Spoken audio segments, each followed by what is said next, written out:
Apaixonadas por Jesus, o nosso penúltimo dia lendo Marcos. Meu Deus, que leitura incrível!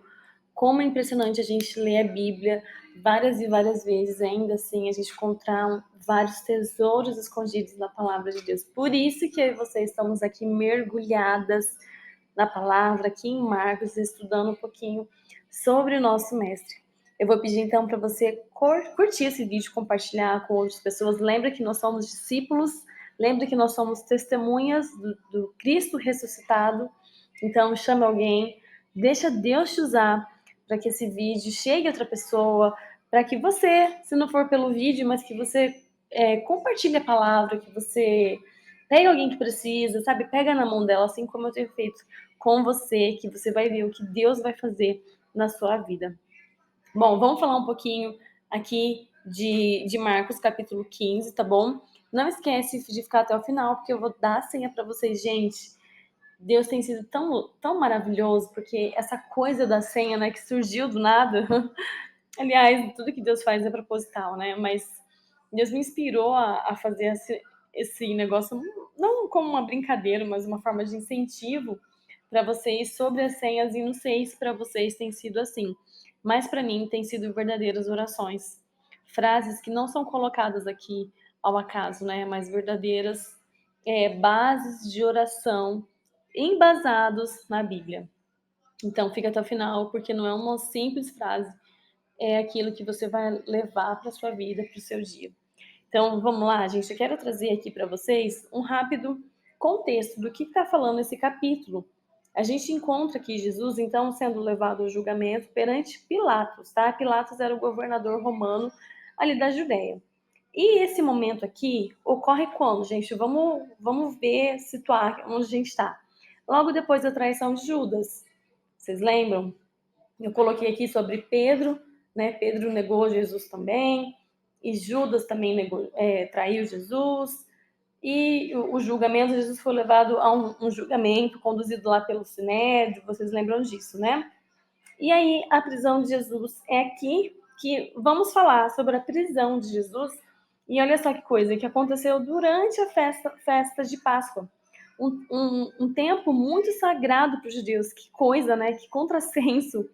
Mas, ironicamente, eles estavam prestes a rejeitar, gente, o próprio Cordeiro de Deus, a condenar o próprio Cordeiro de Deus, porque na festa da Páscoa era exatamente isso que eles faziam, né? Eles lembravam de tudo que Deus já tinha feito ali para os judeus e eles sacrificavam o cordeiro. E aqui o cordeiro vivo, o cordeiro de Deus, e estava ali para ser morto, né? E eles rejeitaram e condenaram o próprio cordeiro de Deus que veio para libertá-los do pecado, meu Deus. E aí o capítulo todo se desenrola, tem um contexto aqui, gente, tem um monte de tensão política, religiosa. Imagina como não estava aqui nesse tempo de Jesus, né? E ele sendo preso no meio de uma festa tão importante. Daí a liderança judaica buscava fazer o quê? Uma condenação civil para Jesus.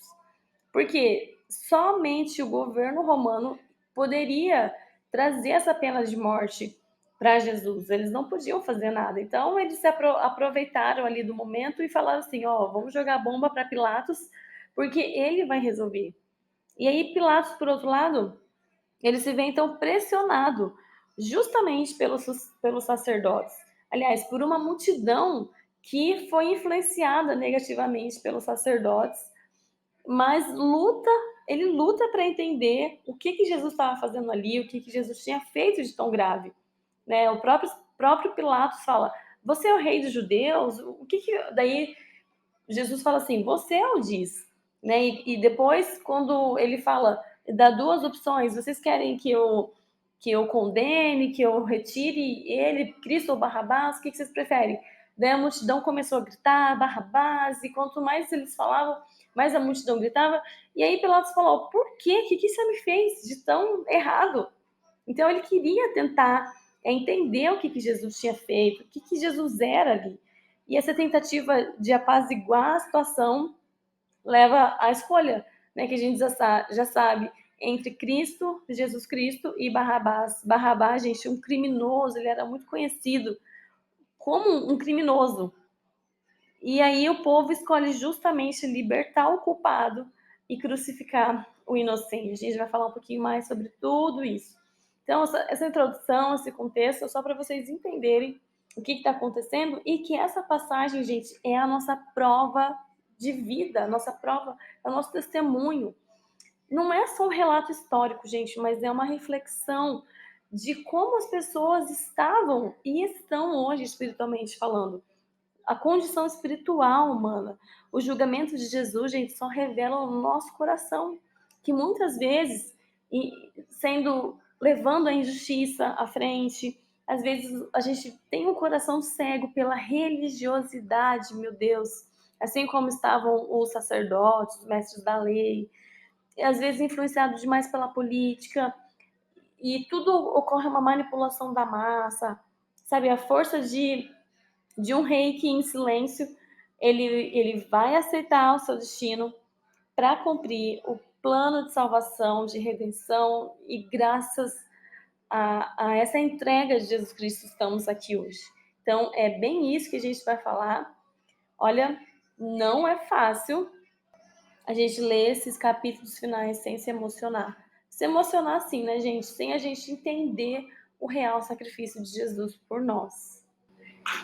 Então, vamos lá, gente. Os sacerdotes e os líderes judeus, eles queriam de qualquer jeito acabar com Jesus. Então, eles acusaram Jesus de uma série de coisas mentirosas, de traição política. E eles falavam que Jesus se autoproclamava rei dos judeus. Mas, gente, o objetivo real, né, por trás dessas acusações era totalmente religioso, por uma inveja. Jesus, o que ele fazia? Ele desafiava o poder ali daquela liderança, daqueles homens, a hipocrisia, a religiosidade, coisa que eles não toleravam e não queriam ali de jeito nenhum. E aí Pilatos, como eu falei, governador romano, ele se vê, né, diante dessa questão muito profunda: condenar o inocente ou perder a sua posição ao desagradar o povo. Gente, uma coisa que é muito importante: Jesus é levado a julgamento não porque ele fez alguma coisa de errado, mas por quem ele era. E aí Pilatos percebeu isso e ele procurou alguma forma de libertá-lo. Por quê? Porque ele não via culpa, como eu falei para vocês, ali naquele homem. Ele realmente era inocente. E aí ele fala, né, quem é o rei dos judeus? Tentando encontrar uma justificativa para a libertação, né, para tentar tirar Jesus dali. Mas Jesus permanece em silêncio diante de Pilatos, mostrando que Jesus não estava nem aí, gente. Ele não estava preocupado em se defender de acusações mundanas. Tem conversas que não vale a pena. Não vale a pena. O silêncio é muito melhor. E aqui o silêncio de Jesus é uma prova da sua força, como a gente já falou ontem, vocês lembram?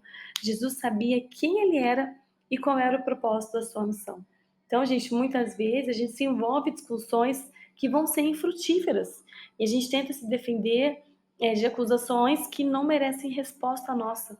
E aí Jesus ensina pra gente que o silêncio, em alguns momentos, pode ser, sim, a maior resposta, né? E outra, o maior ato de poder, de confiança em Deus e no seu plano. Quantas vezes também a gente pode pensar que a gente se vê em situações em que essas vozes externas, como Jesus estava vivendo ali, parece ser muito mais forte que a nossa convicção interna. Não é verdade? E aí Pilatos se encontrou exatamente nesse dilema. Ele sabia que Jesus era inocente, mas a pressão da multidão, dos líderes, empurrou ele para uma decisão errada. Ou seja, gente, a multidão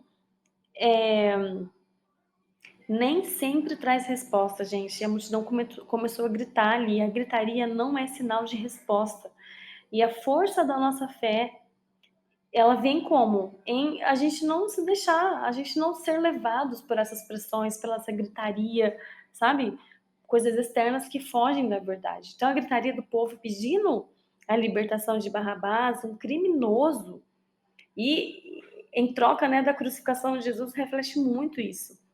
Na falta de argumentos, a multidão simplesmente começou a gritar mais alto ainda, ou seja, gente, um eco do que a gente vive hoje, da nossa própria realidade, onde muitas vezes o barulho do mundo vai tentar silenciar a voz da verdade. Cuidado com a voz mais alta que você ouve, ela nem sempre é resposta para você. Cuidado. E falando de Barrabás, quem era Barrabás? Ele era um criminoso, ele era acusado de rebelião, assassinato, alguém que, segundo a lei, segundo a própria lei que eles estavam vivendo ali, esse sim devia ser condenado. Mas o povo, influenciado pelos líderes religiosos, meu Deus, como isso é grave, escolheu libertar um assassino, rejeitando o Messias, o Salvador. E que troca simbólica, né, gente? O inocente toma lugar do culpado. Barrabás representa a humanidade, representa o pecado, representa essa rebeldia do ser humano, né? E Jesus, o justo, é aquele que toma sobre si a condenação e condenação que não lhe pertencia, aquele que se entrega. Gente, deixa claro aqui que Jesus se entregou, tá bom? Como justo, como aquele que se entregou, né, e tomou sobre si a condenação que não era para ele. Jesus foi à cruz, gente, não pelos seus pecados, mas pelos nossos, pelos de todo mundo, da humanidade. Ele foi condenado para que nós pudéssemos ser libertos. A morte de Jesus Cristo é a única que a gente celebra, porque com a morte dele a gente tem vida. E, gente, uma coisa muito importante que a gente precisa levar para a nossa vida. A troca entre Jesus e Barrabás faz a gente pensar muito bem sobre as nossas escolhas diárias. O que a gente tem escolhido? Sabe, como têm sido as nossas escolhas? Será que a gente troca o certo pelo duvidoso? Ou o certo pelo errado? Ou o divino pelo terrestre? Sabe, o que é eterno pelo que é passageiro?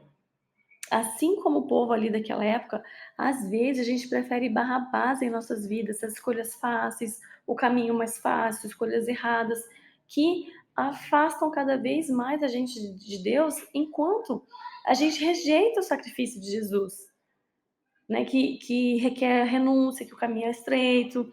Mas, gente, esse é o caminho que traz a liberdade. Esse é o único caminho de vida. E olha, quando você ser colocado diante de alguma escolha difícil, que pode parecer ser estranho ou impopular, sabe? A gente precisa lembrar de seguir a verdade. E isso exige de nós coragem. Coragem para não se contaminar com o mundo, com a gritaria do mundo. E como Pilatos, a gente não pode deixar que essa pressão externa afaste a gente daquilo que é certo, da palavra de Deus. Por isso que eu e você precisamos estar mergulhadas todos os dias aqui na Bíblia. Bom, no final, o que Pilatos vai fazer? Cede à multidão e entrega Jesus para ser crucificado. Gente, muitas vezes Pilatos parece com a gente, representa muito de nós quando a gente cede à pressão, né? Com medo de perder status, porque era isso que Pilatos queria como bom romano e ainda um governador aqui. Para ele o que importava era a aceitação social, era o poder, o status. E aí o que a gente faz? Como Pilatos, a gente toma decisões que a gente não sabe se são as certas. E muitas vezes a gente escorrega nas nossas decisões. Porém, gente, a força de Jesus está no fato de que ele ficou firme, ele permaneceu firme na missão dele, mesmo quando tudo ao redor indicava que ele deveria se defender ou se justificar. Jesus não precisava de nada disso. Ele sabia que ele era, qual era a sua missão e ele veio para cumprir isso. E, gente, eu quero terminar falando a senha já desse capítulo, porque aqui a gente já pode ver a graça de Deus por nós, a graça imerecida. Nós somos como Barrabás. Nós éramos culpados, cheios de pecados, mas fomos libertos pela substituição de Cristo na cruz. Eu e você recebemos uma graça que não merecíamos.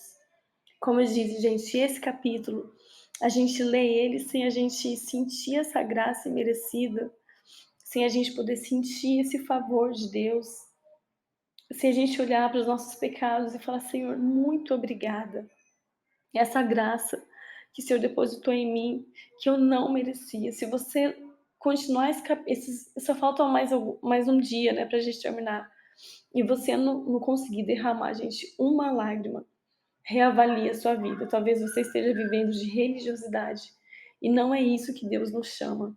Deus chama mulheres. Lembra aquela palavra do frasco que Maria derrubou, o perfume ainda está latente no meu coração. Então, Jesus quer que a gente sinta essa graça, esse favor dele todos os dias. Isso é uma maneira de você olhar para você mesmo, esquece os outros. É com você. Olhe para dentro de você e sempre pense, sabe? Sempre reflita o quão imerecedores nós somos. E Jesus chama a gente olhar a nossa vida, a nossa decisão diante de Deus, diante do mundo, e a gente buscar, gente, não o barulho vazio das multidões do mundo, mas a gente olhar para a cruz de Cristo e ver o quão imerecedoras nós somos. Mas essa graça nos alcançou hoje, essa graça nos liberta, em nome de Jesus. Que você sinta essa graça, esse favor imerecido. Então, a senha de hoje é essa. Eu vou ficar meditando aqui um pouco mais, gente, porque é muito forte essa palavra. Que você sinta isso também. A senha de hoje é graça imerecida. Eu espero vocês, viu, gente? Um beijo e até amanhã.